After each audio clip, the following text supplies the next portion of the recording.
my dear students. This is Sushma of Botany Department from Sir CRR College for Women. We are learning about the topic antioxidants from the paper Pharmacognosy and Phytochemistry of Unit 5. So, what are antioxidants? It is a compound that help and prevent free radical damage, is known as antioxidant or free radical scavenger. So antioxidant అంటే free radicals damage అవ్వకుండా prevent చేసేదాన్ని anti oxidant అంటాం. వాటికి ఇంకొక పేరు ఏంటంటే free radical scavenger అని కూడా చెప్తున్నాం. The term antioxidant originally was used to refer specifically to a chemical that prevented the consumption of oxygen. So antioxidant అనేది ఒరిజినల్గా ఇదే ఒక కెమికల్. ఆ కెమికల్ సబ్స్టెన్స్ ఆక్సిజన్ కన్జంప్షన్ని ప్రివెంట్ చేస్తుంది. Antioxidants are found in various amounts in foods like vegetables, fruits, grains, cereals, legumes and nuts. So వీటన్నింటిలోనూ మనకి antioxidants అనే కెమికల్ సబ్స్టెన్సెస్ కనిపించవచ్చు. Some antioxidants such as lycopene and ascorbic acid can be destroyed by long term storage or prolonged cooking. So కొన్ని antioxidants lycopene కానీ ascorbic acid కానీ long term అంటే తరువుగా మనకి ingest చేసుకోవటం వల్ల లేదా ఎక్కువగా కుక్ చేయటం వల్ల వాటి యొక్క యాంటీఆక్సిడెంట్ ప్రాపర్టీ అనేది డెస్ట్రాయ్ అయిపోతుంది.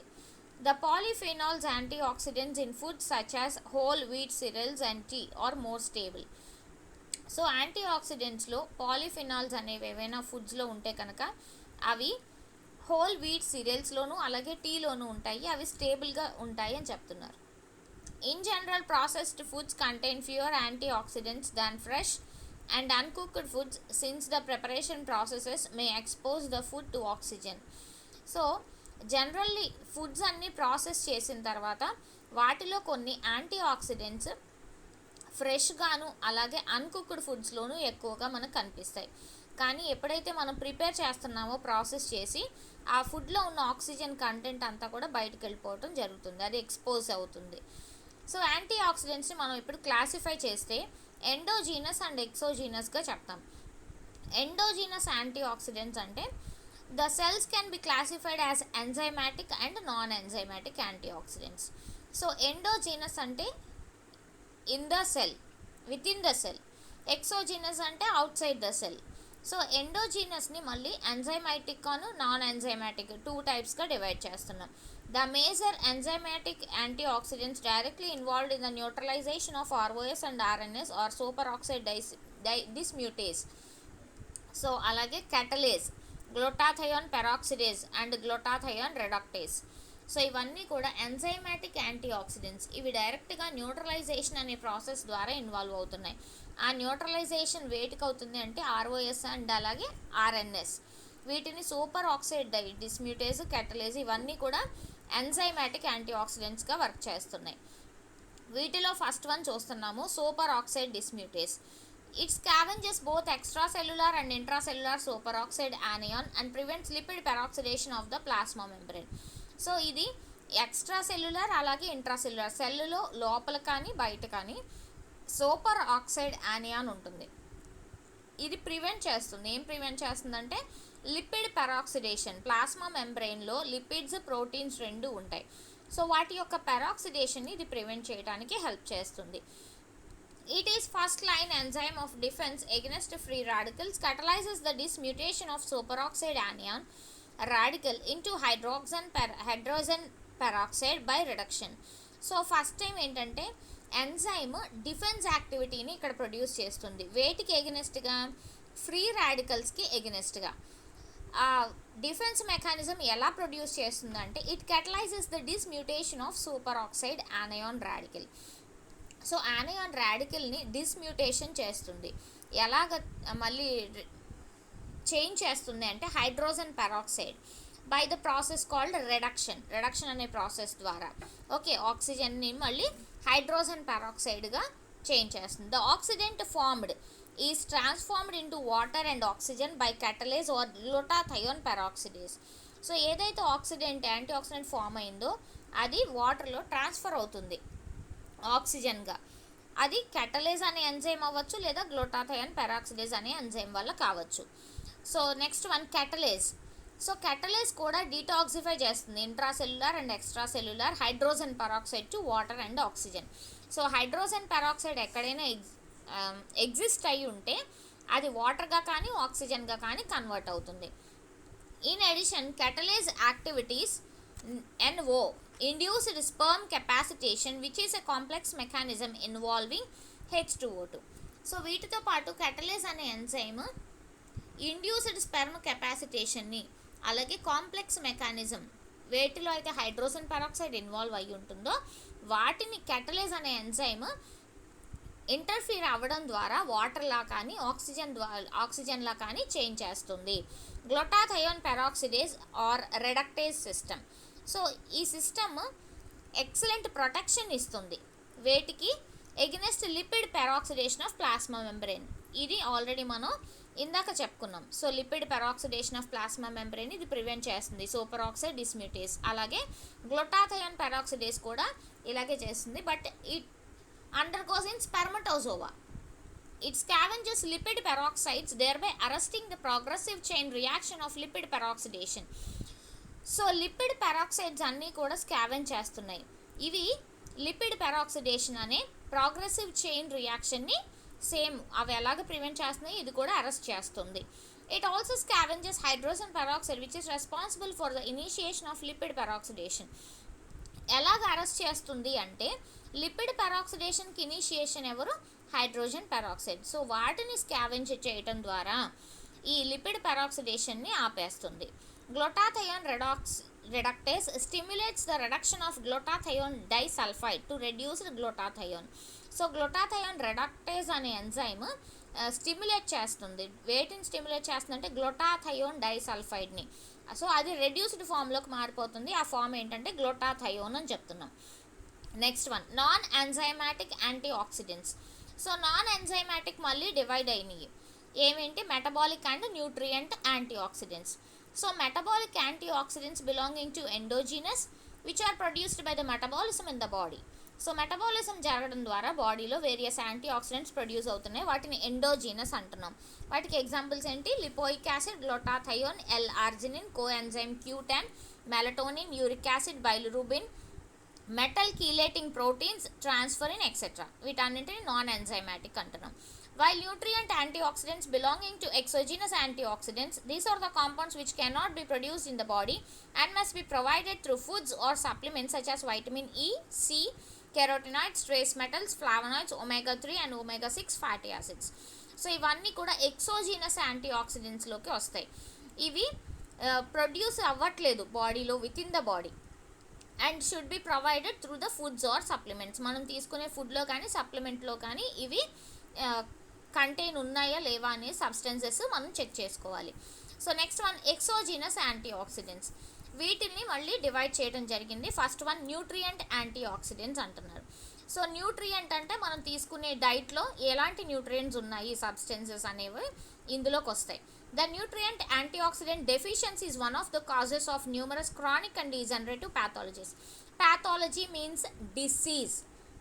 సో డిసీజ్ ఎందుకు వస్తుంది అంటే ఏదైనా యాంటీ ఆక్సిడెంట్ డెఫిషియన్సీ వల్ల కావచ్చు, అవి ఎక్కువగా తీసుకోవడం వల్ల కూడా కావచ్చు.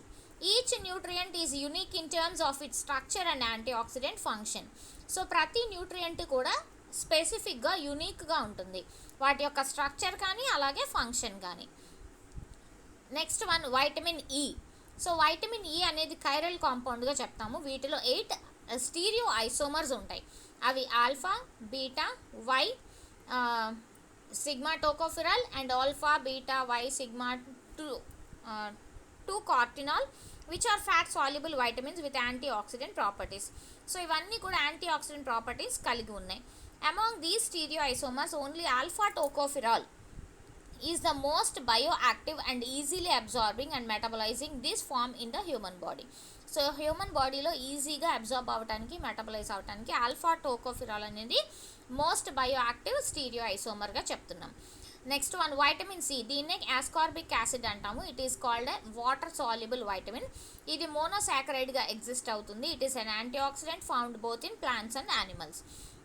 So animals except humans able to produce this compound in their bodies. So animals అన్నీ కూడా హ్యూమన్స్ కాకుండా వాటి బాడీస్లో వైటమిన్ సిని ప్రొడ్యూస్ చేసుకునే కెపాసిటీ ఉంటుంది, కాబట్టి వాటి డైట్లో అవసరం లేదు.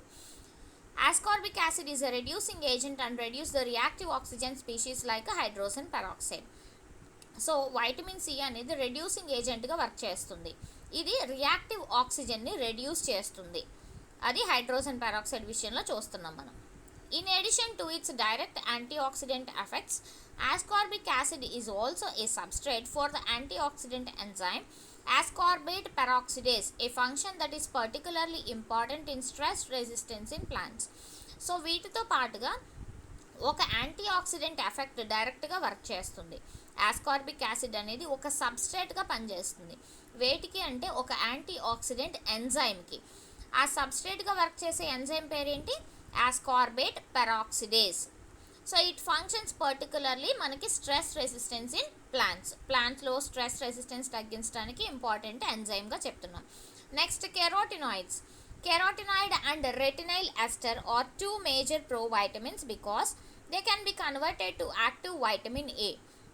కెరోటినాయిడ్ అలాగే రెటినైల్ ఎస్టర్ రెండు కూడా ప్రోవైటమిన్స్గా చెప్తాం. అవి మళ్ళీ వైటమిన్ ఏగా కన్వర్ట్ అవుతాయి. వీటిని ఫ్యాట్ సాల్యుబుల్ పిగ్మెంట్స్లోకి చెప్పుకుంటున్నాము. ఇవి వేరియస్ ఫ్రూట్స్ అండ్ వెజిటబుల్స్లో ఉంటాయి. అది carrots, green plants, squash, spinach etcetera వీటన్నింటిలోనే ఎగ్జిస్ట్ అయి ఉంటుంది. In humans and animals, carotenoids play an important role in protection against photooxidative process. So యానిమల్స్లో కానీ హ్యూమన్స్లో కానీ కెరోటినాయిడ్స్ యొక్క ఫంక్షన్ ఏంటి? ప్రొటెక్షన్ చేస్తూ ఉంటాయి ఫోటో ఆక్సిడేటివ్ ప్రాసెస్కి అగెనిస్ట్గా. నెక్స్ట్ బీటా కెరోటిన్, దీన్ని ఫ్యాట్ సాల్యుబుల్ వైటమిన్గా చెప్తాము. ఇవి కూడా ప్రో వైటమిన్స్గా యాక్ట్ చేస్తాయి, కానీ వైటమిన్ ఏగా మళ్ళీ కన్వర్ట్ అవుతాయి. సో బీటా కెరోటిన్ మళ్ళీ రెటినాల్గా కన్వర్ట్ అవ్వచ్చు. ఆ రెటినాల్కి ఎప్పుడైతే కన్వర్ట్ అయిందో విజన్కి ఎసెన్షియల్ ఎలిమెంట్గా చెప్తాం. And it is also acting as a strong antioxidant. So green tea బెవరేజెస్లో మోస్ట్ ఆఫ్ ద బెవరేజెస్లో తీసుకుంటే green tea having most of the antioxidants, అందుకే గ్రీన్ టీ సజెస్ట్ చేస్తారు. The tea beverage is an infusion of the dried leaves of Camellia sinensis, a member of Theaceae family.